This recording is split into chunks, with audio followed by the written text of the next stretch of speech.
Great, perfect.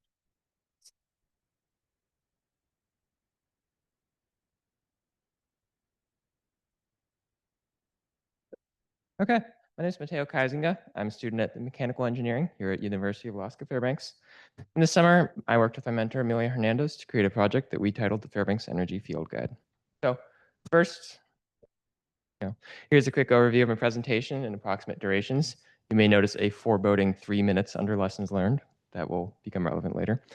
But first, what was the goal of this project? We wanted to create a piece that would explain energy in Fairbanks to anyone who was curious. Target audience was left intentionally broad. It could be a high school student, someone who's just moving to Fairbanks, or someone who's lived here for 50 years. Goal was that they would all come away having learned something.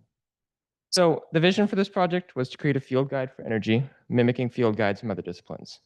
Generally, field guides just compile information about a topic or location of choice.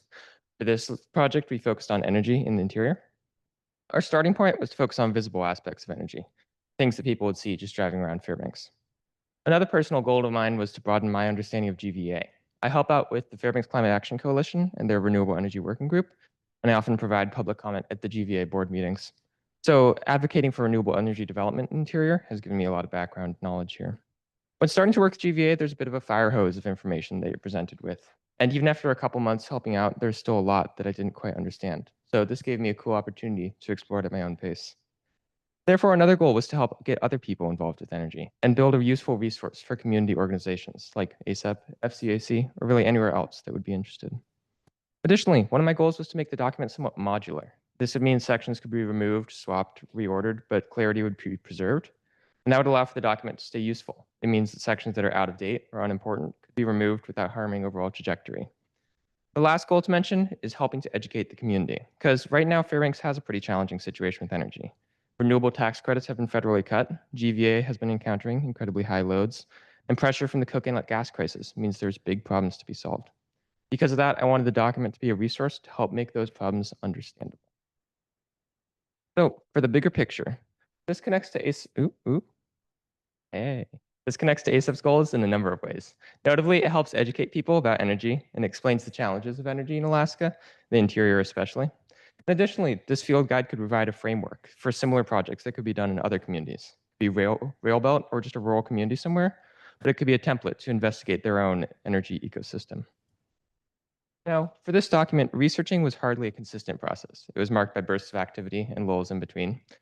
But through it all, information was gathered primarily through online sources and interviews in something of an iterative process. You'd start by interviewing someone, talking to them, getting a whole lot of information, and start typing it up, putting it into the document.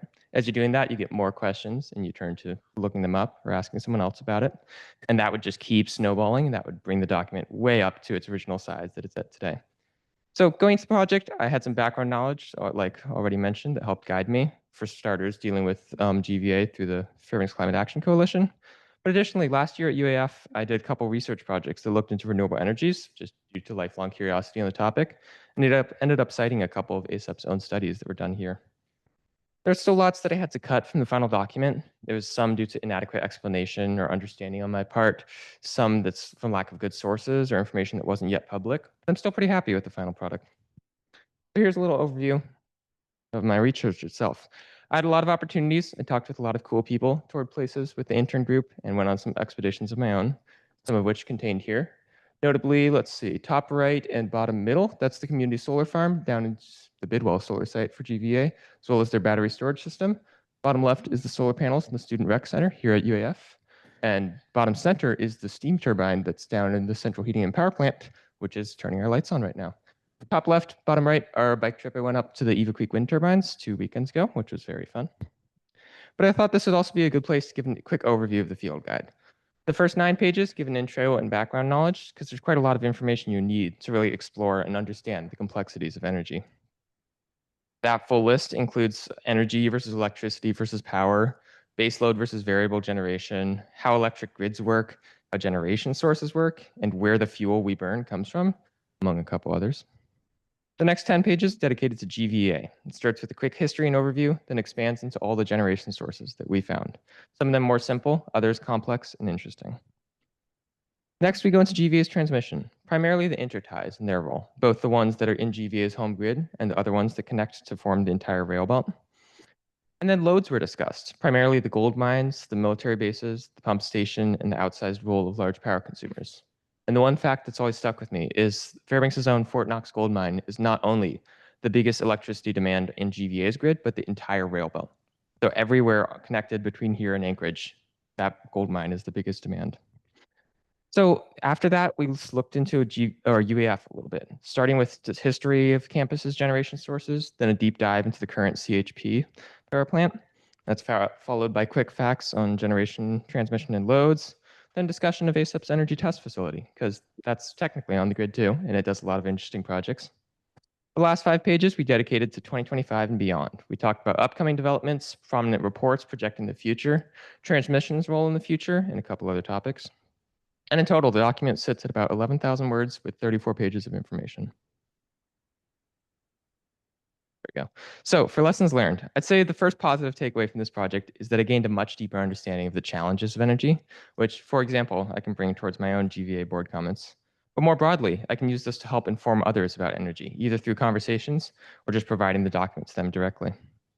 For challenges, for a piece this broad, I'd say it was difficult finding direction for a lot of the time. I started with a big list of stuff I could talk about, slowly started researching that whole list, but only after time did I get a better idea of what would fit and what I would have time for.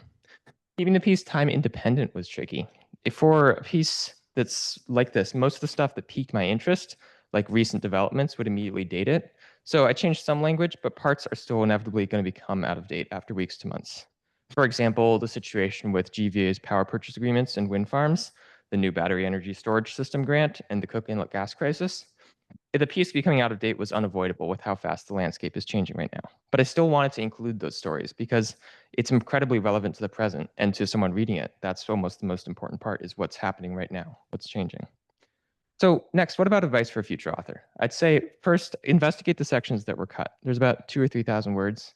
It'd be interesting to see how or if they'd fit.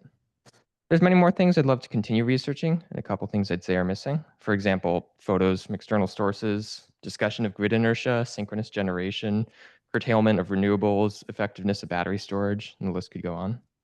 The last and most notable challenge in this piece was keeping a consistent voice throughout. For example, my own passion and interest with renewables might contrast with a more agnostic voice, portraying simply what is there. Therefore, I'd argue the best way to fix this is to split the document into two distinct versions. One would be fully energy agnostic, completely a field guide with photos of all generation, a deep dive into transmission explanations, and talk about everything in energy, important or not. Just state what is there. The second version would be the argumentative report, giving a background of that same information, then arguing a point, or simply directing the flow of information towards conclusion. Voice was a challenge because, for me, between stating the facts or arguing a conclusion, my passion lies in the latter, because my passion is moving Fairbanks towards renewables. Therefore, the biggest lesson learned is that this document tried to bridge the gap between those two versions, which made research challenging because of that juxtaposition of voice. So, in conclusion, despite challenges in its creation, I'm proud of the final document, and even if it's trying to do two things, it's still a great resource.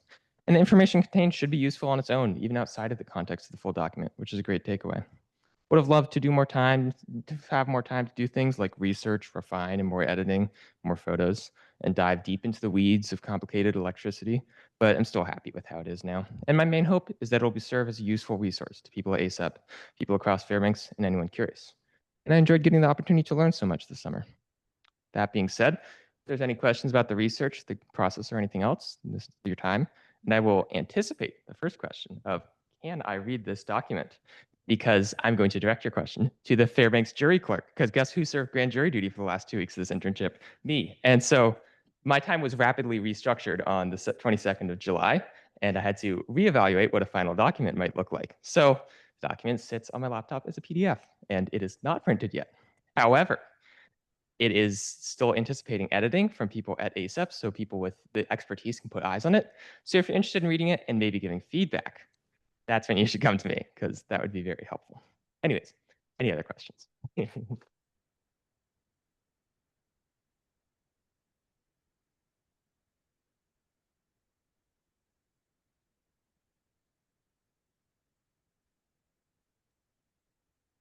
have an Anchorage question.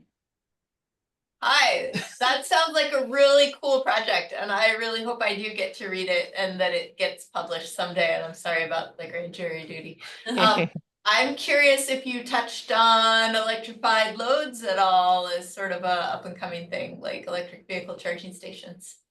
I did not. I do recall I did look a lot into future reports, which was a section that got trimmed a lot, but I looked a lot at ACEP's own rail belt decarbonization study, and that is one of I believe it was either that or the renewable portfolio standards study from NREL talked about like the increased load potential from including more EVs and heat pumps.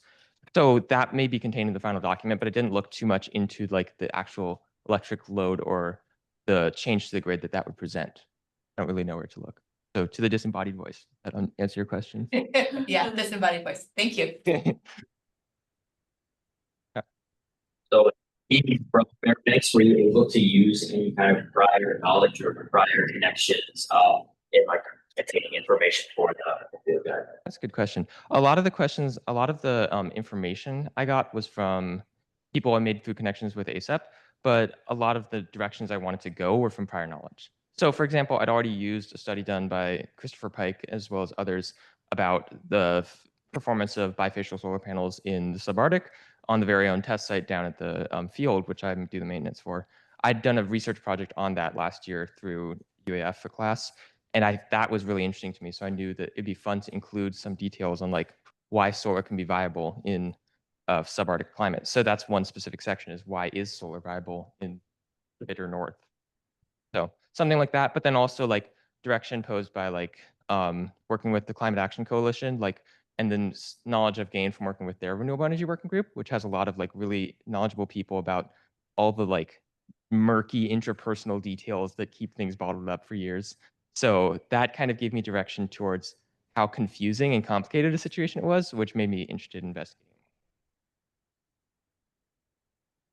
So obviously, or maybe not obviously, but GBA is part of the rail belt, and how in your guide do you approach talking about like GBA specific issues versus like rail belt specific issues, and in terms of I guess scope, because obviously there's things that GBA has challenges with that every utility does, but then there's also, you know, dealing with more of like the rail belt politics and I don't know how you wrote your whole thing about the rail belt, it'll probably be like 200 pages long. That is a good astute observation. Yeah, so when I started out, I wasn't sure if I was going to have a chapter about the rail belt. Like I was like, well, we have GVA, might as well talk about the rail belt. Then I started researching. I was like, oh my god, that's not happening.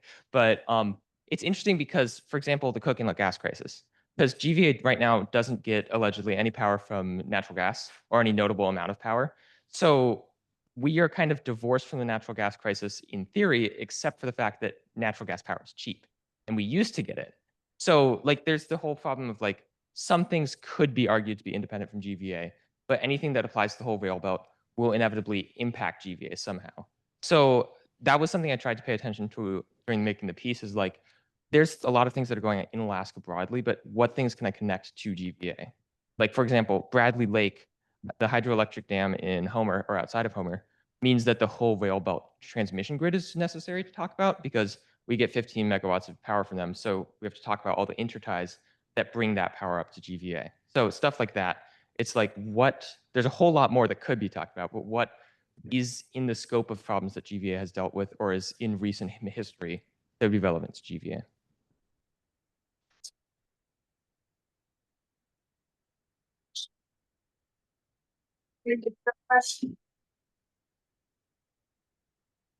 Hey, Matteo, I have a quick question. So like members of the general public, or maybe just experts outside of ACEP, who would you be, if you could get them, who would you be really interested in looking at this document and providing feedback? Like, which parts of it would you really like to, get feedback on? My first pick would be Tom DeLong, who is a 20-year serving member of the board of directors of GVA and is really smart and has a lot of history with GVA. So I'd love to get his feedback on the utility because not only am I making a project, I also live here. So I'm curious about all the other like little things that might not add.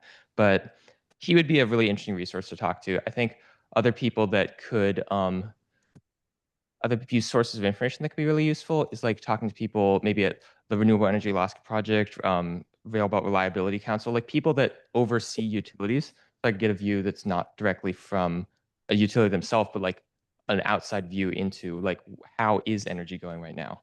Because that's kind of what I'm providing is the secondary source. It's like, here's all these studies, but what do they tell us? So that'd be interesting to me. Yes. Motivation to visit those, because it's my father, Like Eva Creek? Yeah. My motivation was because I could bike up there. And because you can't drive it. Or you could, but it's like weird. Yeah, my motivation was because I could bike up there. So I made it a day. It was awesome. It was super fun. I mean, I'm a super biker as well. And so I like to find places to go and expeditions to go on that take me to different places. But going up, visited every one of the 12 wind farms, and then also went up, down and back on like 6 different random double tracks out there and visited a mine. There's a mine down in the back. Saw the people who mined there too. They were pretty cordial. It was interesting. Just getting around.